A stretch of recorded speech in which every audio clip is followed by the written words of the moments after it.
నిజామాబాద్కి వెళ్దాం. నిజామాబాద్ లో మా ప్రతినిధి శ్రీనివాస్ లైవ్ లో సిద్ధంగా ఉన్నారు. ఇక్కడ ఈ రోజు ప్రధాన సమస్య ఏంటంటే ప్రభుత్వ వైద్య ఆసుపత్రుల్లో ఏదైతే వైద్యానికి సంబంధించిందో వైద్యులు సరిగా రోగులకు పట్టించుకోవట్లేదని తెలుస్తోంది. వైరల్ ఫీవర్స్ తో జిల్లా ప్రజలందరూ బాధపడుతుండే తెలుస్తోంది. ఏదైతే ఈ మధ్య కాలంలో దాదాపు ఈ నెల రోజుల నుంచి వైరల్ ఫీవర్స్ ఎక్కువగా చూస్తున్న సంఘటన చూస్తూ ఉన్నాం. అలాగే కరోనాకు సంబంధించి కూడా మనం మళ్ళీ వస్తుందా అన్న చిన్న భయాందోళనలో కూడా ప్రజలు ఉన్నట్టుగా తెలుస్తోంది. జిల్లా ప్రభుత్వ ఆసుపత్రులు కూడా వైద్యుల కొరత ఉన్నట్టుగా తెలుస్తోంది. దీనిపై పూర్తి అప్డేట్స్ ఏంటి శ్రీనివాస్?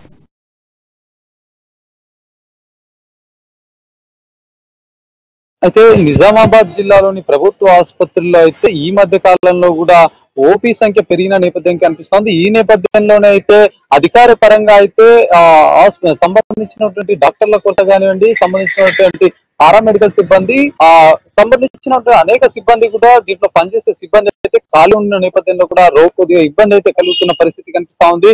దాదాపుగా కూడా 10-12 సంవత్సరాలుగా ఈ హాస్పిటల్ ప్రారంభమై కూడా 10-12 సంవత్సరాలు అయినా కూడా ఇక్కడ సదుపాయాలను కూడా సంబంధించిన డాక్టర్స్ కానీ సిబ్బంది కొరతతో అయితే నిజామాబాద్ ప్రభుత్వ జిల్లా ఇబ్బందుల పాలవుతున్న పరిస్థితి కనిపిస్తా ఉంది. రోగుల కోసం అనేక సదుపాయాలు పాటు అనేక మిషనరీ సంబంధించినటువంటి పరికరాలు ఉన్నా కూడా డాక్టర్ల కొరత అయితే వేధిస్తున్న నేపథ్యం కనిపిస్తా ఉంది.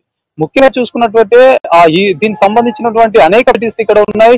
ఒకటి చూసుకున్నట్టయితే ఆప్థమాలజీ కానివ్వండి, గైనకాలజీ కానివ్వండి, న్యూరాలజీ కూడా నూతనంగా స్టార్ట్ అయిపోతుంది. ఆర్థోపెడిక్, పీడియాట్రిషియన్ ఇలా అనేక రకమైనటువంటి సదుపాయాలు కూడా మెరుగైన సదుపాయాలు ఇక్కడ ఉన్నప్పటికీ కూడా డాక్టర్లు కొరత ఉండడంతో కూడా సంబంధించినటువంటి రోగులైతే ఇబ్బంది పాలవుతున్న పరిస్థితి కనిపిస్తా ఉంది. దాదాపుగా సగం కంటే కూడా సంఖ్య తక్కువ ఉంది. అంటే డాక్టర్లకు సంబంధించినటువంటి పేషెంట్లకు దాదాపుగా డైలీ కూడా 1000 నుంచి 1500 మంది అయితే ఓపీ పేషెంట్స్ వస్తుంటారు. తర్వాత పేషెంట్ కూడా దాదాపు 100 మంది కూడా వస్తుంటారు, వెళ్తూ ఉంటారు. ఈ క్రమంలో కూడా వాళ్ళకి సేవలు అందించే డాక్టర్స్ ఏదైతే ఉన్నారో ఈ డాక్టర్స్ కూడా సిబ్బంది ఏదైతే గవర్నమెంట్ నుంచి భర్తీ చేస్తున్నా కూడా సంబంధించినటువంటి ఈ భర్తీకి కూడా ఇంకా కాని పరిస్థితి ఉంది. ఇక్కడ సంబంధించినటువంటి ఒకసారి పేషెంట్ కి విభాగం చూసుకున్నట్టయితే దాదాపుగా 50 నుంచి 80 మంది మధ్యలో ఉన్నట్టు తెలుస్తా ఉంది. ఇట్లాంటి ఉండడం వల్ల అయితే పేషెంట్ కి సరైన సదుపాయాలు అయితే ఏదైతే దానికి సంబంధించినటువంటి ఎక్సర్సైజ్ ఇప్పించుకోవడానికి కానీ వీల్ చైర్ లో తీసుకెళ్లే పరిస్థితి, అంటే సంబంధించిన రక్త పరీక్ష కానీ ఇలాంటి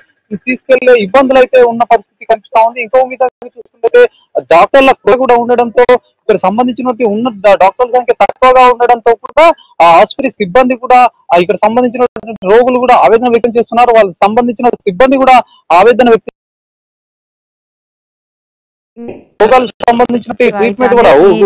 ప్రభుత్వ ఆసుపత్రి ఏదైతే ఉందో అది నియమించి దాదాపుగా 12 ఏళ్లు గడుస్తున్నా గానీ ఇంతవరకు పూర్తి స్థాయిలో వైద్యులు నియామకం కాలేదన్నట్టుగా తెలుస్తోంది. అక్కడికి వస్తున్న రోగుల సంఖ్య విపరీతంగా పెరగడంతో ఆ రోగులకి సంబంధించి వైద్యులు చేసే డాక్టర్స్ మాత్రం చాలా తక్కువ మంది ఉన్నట్టుగా తెలుస్తోంది. ఈ మధ్య కాలంలో వైరల్ ఫీవర్స్ తో జిల్లా ప్రజలు చాలా మంది గవర్నమెంట్ హాస్పిటల్కి వెళ్తున్న పరిస్థితిని మనం చూస్తూ ఉన్నాం. అంటే శ్రీరామ్ చెప్పండి, శ్రీనివాస్ చెప్పండి, 12 ఏళ్లు గడుస్తుంది, అంటే ఆ హాస్పిటల్ ప్రారంభించేదైతే 12 సంవత్సరాలు గడుస్తున్నా కానీ ఇంతవరకు అక్కడ వైద్యులు ఎందుకు సరిగా నియామకం కాలేదన్నట్టుగా మనకు తెలుస్తుంది. హాస్పిటల్ ప్రారంభించి 12 సంవత్సరాలు అవుతున్నట్టుగా తెలుస్తుంది. ఏదైతే గవర్నమెంట్ హాస్పిటల్ ఉందో 12 సంవత్సరాలు అవుతున్నా గానీ అందులో సరైన వైద్యులు ఇంతవరకు నియామకం జరగలేదన్నట్టుగా తెలుస్తుంది. అలాగే జిల్లా ఎవరైతే పేద ప్రజలు ఉన్నారో వాళ్ళకి సరైన వైద్యం అందించాల్సిన ప్రభుత్వ ఆసుపత్రిలో వైద్యుల నియామకం ఇంత తక్కువగా ఉంటే దీన్ని ఎలా చూడాలి మనం? అయితే ఒకసారి మనం చూసుకున్నట్టయితే దాదాపుగా కూడా 12 సంవత్సరాలు జరిగినప్పటికీ కూడా దీని పట్ల అయితే ప్రభుత్వం ఒకవైపు కూడా సంబంధించినటువంటి పోటీ చేయడానికి అయితే ప్రయత్నం చేస్తున్నప్పటికీ కూడా దీంట్లో కూడా అంటే సంబంధించిన వాళ్ళ ఆసక్తి కూడా చూపెట్టడం కూడా కొద్ది తక్కువ ఉందని చెప్పొచ్చు. దీని పట్ల కూడా అంటే ప్రభుత్వం దీనికి వెసులుబాటు కల్పించడం కానీ వీళ్ళకి ఇంకా సంబంధించినటువంటి మోటివేషన్ ప్రక్రియ కూడా చేయడంతో కూడా ఇట్లాంటి సమస్యలను అధిగమించవచ్చు అని చెప్పొచ్చు. అయితే దీన్ని ఏదైతే ఖాళీగా ఉన్న పోస్టులను అయితే సంబంధించినటువంటి ఇక్కడ ఉన్నటువంటి అధికారులు కూడా చేయాల్సిన బాధ్యత కూడా వారిపైన ఉన్న నేపథ్యంలో కూడా చాలా మంది కూడా ఒకవైపు వస్తున్న నేపథ్యం కూడా అనిపిస్తుంది. వాళ్ళకి సంబంధించినటువంటి ఏదైతే స్థానంలో కానివ్వండి ఇలా సెలెక్ట్ చేసే పద్ధతులు కానివ్వండి సంబంధించిన అధికారులే పూర్తి బాధ్యత వహించాల్సి ఉంటుంది. అయితే దాదాపుగా కూడా 10-12 నుంచి కూడా ఇట్లాంటి కొరత ఉన్నప్పటికీ ఈ మధ్య కాలంలో ఓపీ శాతం కూడా పెరగడంతో కూడా ఒకవైపు కూడా సీజనల్ వ్యాధులు కూడా ఎక్కువైపోయిన నేపథ్యం చూసుకున్నట్టయితే ఇప్పటికీ కూడా చాలా వ్యాధుల అంటే కాలం మారుతున్న వ్యవధిలో కూడా పెద్ద మొత్తంలో కూడా రోగుల సంఖ్య వస్తున్నారు. దాదాపు 1000 నుంచి 1500 మంది కూడా ఓపీకి వస్తున్న నేపథ్యం కనిపిస్తుంది. ఇలాంటి సిచ్యువేషన్ లో కూడా ఇది ఇలాగే కొనసాగితే మా భవిష్యత్తు అంటే కొన్ని రోజుల తర్వాత అయితే ఇబ్బంది, రోగులకు సరైన వసతులు అందించిన పరిస్థితిగా ఈ గవర్నమెంట్ ఆసుపత్రికి ఇలాంటి ముద్ర పడే అవకాశం ఉంది. కాబట్టి సంబంధించిన జిల్లా అధికార యంత్రాంగం ఏదైతే వైద్యకు సంబంధించింది ఉందో ప్రభుత్వం కూడా దీనిపైన చర్య తీసుకునే అవసరం ఎంతైనా ఉంది. సంబంధించినటువంటి సూపరింటెండెంట్ ఇక్కడ ప్రతిమారాజు కూడా దీనికి సంబంధించినటువంటి ఖచ్చితంగా అయితే మంత్రి దృష్టికి అయితే తీసుకెళ్తాము, ఖచ్చితంగా భర్తీ చేసే ప్రక్రియలో ముందుండే ప్రయత్నం చేస్తామని చెప్పి ఒకవైపు చెప్తున్నప్పటికీ కూడా దీన్ని కంప్లీట్ గా కూడా ఇలాంటి సమస్యలు పరిష్కరించాల్సిన బాధ్యత కూడా ప్రభుత్వానికి ఉంది, ఇక్కడ సంబంధించినటువంటి అధికారులకు ఉంది.